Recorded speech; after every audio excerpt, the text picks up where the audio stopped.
Hey Ajay. Hi Dhruv. So we've spoken a lot about motivational as a concept. We've broken down key concepts about how happiness actually materializes for us, what role environment plays, and I think our last video we spoke about success, right? And how success essentially is nothing but the end result of a goal you've set and the journey you take to pursue it. And I think there is more than enough research that tells you that, okay, you have a goal, how you should structure your goal, first of all, and how you can sort of break down that goal into action steps that allow you to achieve it with more efficiency and more productivity. But I have seen more than enough examples in my life and that of others where I've set the goal that I wanted, that thought will give me joy. I've done everything I can. The activity I've taken on to actually achieve that goal has also been very productive, and I've been efficient and I've succeeded in achieving that goal. Yet I have noticed that joy has eluded me. So I think what I want to understand from you today is at the setting of a goal, right? How we set goals and what goals we set. How can we improve that process? How to set better goals so that our likelihood of achieving them is much higher. Right. So Dhruv, the goals, as you rightly said, everybody gets driven by goals, right? You have a goal and therefore you take actions and then you go towards that journey. Now, we discussed in the last video that there are two types of goals. One is the to get goals, other is to do goals, right? Now people may say that to do goals are nothing but steps, and therefore yes, it is important for you to achieve it to get goal. While that is there, but I want to sort of have people focus on to do goals more than they focus on to get goals. Essentially, it's all a question of focus. You have a million things spinning in your head. The question is, whatever you focus on, you actually end up doing that better. You actually that particular area of life, whichever has your focus on, you'll actually experience that better. Either for worse or for good. I mean, depending upon what that area of life is giving to you, right? So therefore, focus is extremely important. And therefore, while you have to get goals, you have to do goals. The question is, what are you focusing on? And the focus actually determines what are the chances for you to actually have a sense of joy, sense of moj. Now, coming to the fact that how you should do a goal setting. So first of all, you need to look at whether your goals are being set more in the category of to get goals, or your goals are being set more in the category of to do goals. Can you share examples that differentiate the both? So to get goals is, for example, I want to let's say get a job in a particular company. Okay, that's my to do get goal. But I want to get a promotion, let's say, or I want a bigger house. I want a bigger house, car, etc. I want more friends. I want fame, so on and so Exactly, that's exactly. Now the question is, now if you have that, I would ask everybody who's watching this video, do they have a to-do list which they actually look at every day in the morning? And then, first of all, if they have that, that's great. And if they don't have that, then clearly whatever goals they have set for themselves in their life, then clearly it will be just purely a matter of chance. They may get it, they may not get it. And if they don't get it, they will blame on 100 other things. But the fact of the matter is they didn't have a to-do list with them, right? Now, if somebody has a to-do list, and yes, that's a better stage than somebody who doesn't have any to-do list. Now, what is the quality of that to-do list? Now, is that to-do list does that have any relation with the goals that they have? So if they have any relation, clearly they are on a good track. Now, how strong is the correlation? Whether the activities, all what they're doing, will actually get them where they want to be. It all depends upon how hardwired they have defined there to get goals. Now, if they have defined, let's say, their weight loss goal to be, let's say, 15 pounds or 15 kgs in, let's say, 2 months or 3 months or whatever. Now, they may be making, 6-kilometer walk a day. That's the to-do list. Fine, they have a physical activity, they have a to get goal. But will that actually help them get that in 3 months? Maybe it'll help them get them in 6 months, maybe 1 year.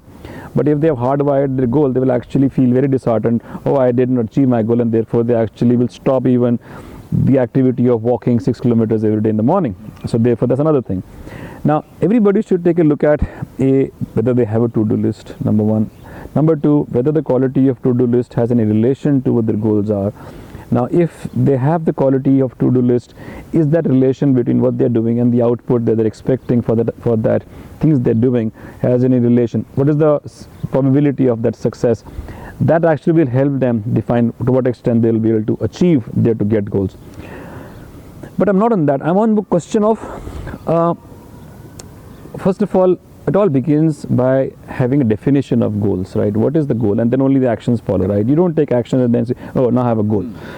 The question is that if you are setting up goals which are your to get goals and you do not have a to do goals, then you are prone to have come to a conclusion which could be distant from reality.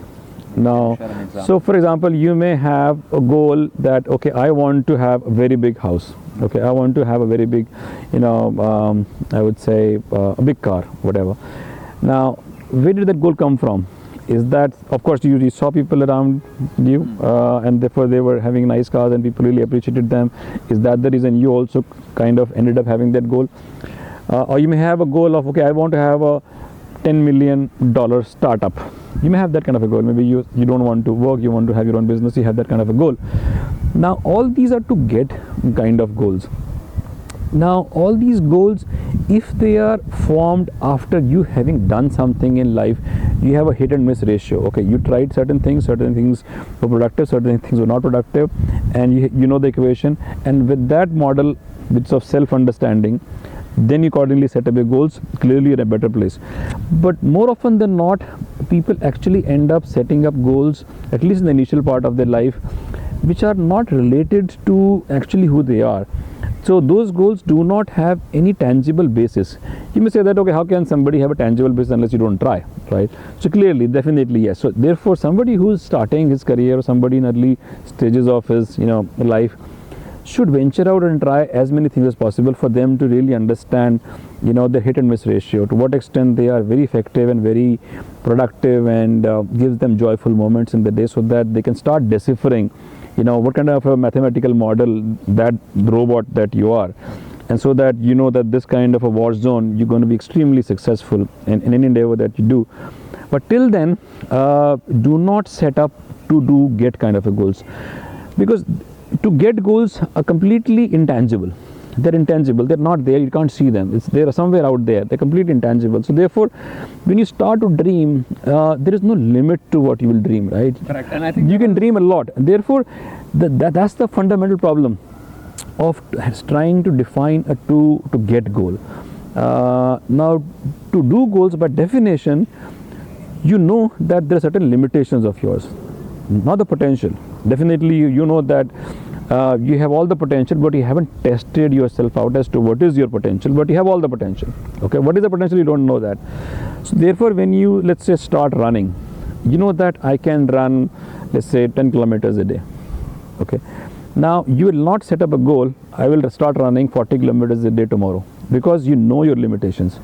So when you start to have a to do kind of a goals, it comes with a very natural caveat that you will never set up goals which are far beyond your capabilities, and therefore your chances of you achieving that goal will be much higher, and therefore your chance of having a successful feeling in your head will be much higher as compared to a goal which is a to get goal, and that could be very unrealistic. To do goals by definition will not be unrealistic, they will always be realistic, that you will know that, oh, I cannot do this, I can do this, I can sing till 4 hours a day, I cannot sing more than 4 hours a day, etc. I can sing 5 hours. So even if you put stretch to do goals, right, they will be stretched to the extent it is stretchable. Yeah.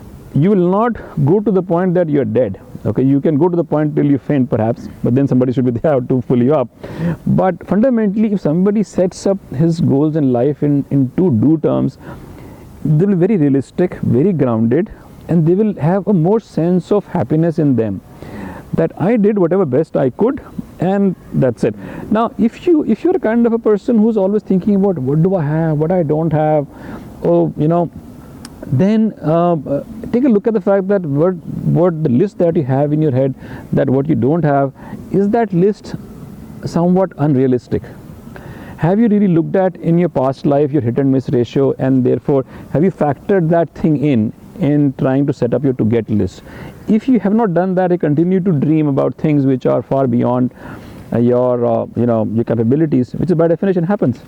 And therefore chances of feeling sad, depressed, calling yourself failure is very, very high. So therefore when I talk to somebody and say that, okay, what are goals in life, and they define in terms of, oh, I want to have this bigger business, I want to have this much of market share, I want to have this, fine. As a one-line statement, it could be fine, it's okay, right? But at the end of the day, if I ask them, okay, what are you doing, that's when you really come to know that what is the probability of this person leading a happy life, is being able to achieve what he wants to do. So therefore the right kind of goal setting, to my mind, there's only one kind of goals, which is your to-do goals. To get goals will actually reveal themselves up once you have done enough to-do goals for you to really realize and set up. What you get also is a product of what you do, right? So I think, so for me to simply understand it so far is that to get goals essentially have two fundamental flaws in them. One is, first of all, there is no limit to your imagination.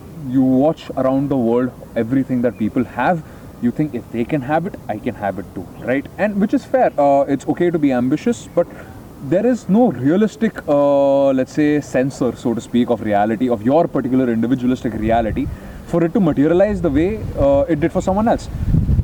Secondly, another I think major flaw that I've noticed in to get goal is that it is entirely about the destination, right? It has nothing to do with the journey. It is primarily focused on what the end result will be. And while the idea of a goal is for it to be that, since it is so many steps further away from you, and you have so many external factors that are playing a part in determining whether you get it or not. So for example, let's say something as simple as wanting a promotion. I want to make sure that I get a promotion this year. In this following year, your company could shut down and that will not be in your control at all. So goals that are meant to be received, there are so many other factors at play that you may necessarily, by definition, by logic itself, your chances of success there fall way below. I think to do goals take care of both these problems. First of all, they're far more realistic because you will never go out and say, you know what, I've never ran a day in my life, today I'm going to run a 60-kilometer marathon. You know there is no way you'll be able to do that. You begin by saying, today I'll run for 15 minutes, right? So far more achievable in that sense. And plus, the only thing, to a larger extent, since your two goals are more immediate, right? It's about doing something now, it's about doing something today, at best about doing something tomorrow, right? External factors, the role they play in your success or failure are also that way limited. So sure, I want to go for a run, but there's suddenly a storm, can't do anything much about that. But I don't think in that case I will feel sad that, oh no, my goal could not be achieved. I'll understand I'll be so cognizant of the fact that this happened because it wasn't in my control. So I think it's a very important distinction to draw about setting to do goals and not to get goals. And I think the chances of success therefore are higher in to do goals. I think I would, let's try a little thing where we ask our audiences to share what kind of goals they have. Like share it in your comment section, and if we have enough replies, I think we'll do a live video where I think Ajay can really break it down for you whether your goals are to do goals or to get goals. And over some self-reflection will teach you, I think, that you've been more successful at your to-do goals. Anyway, it was a pleasure talking to you, Ajay, again. Until next time, please like our video, share it with your friends and family, and subscribe to our channel because we'll keep making these awesome videos for you. Mojlo. Mojlo.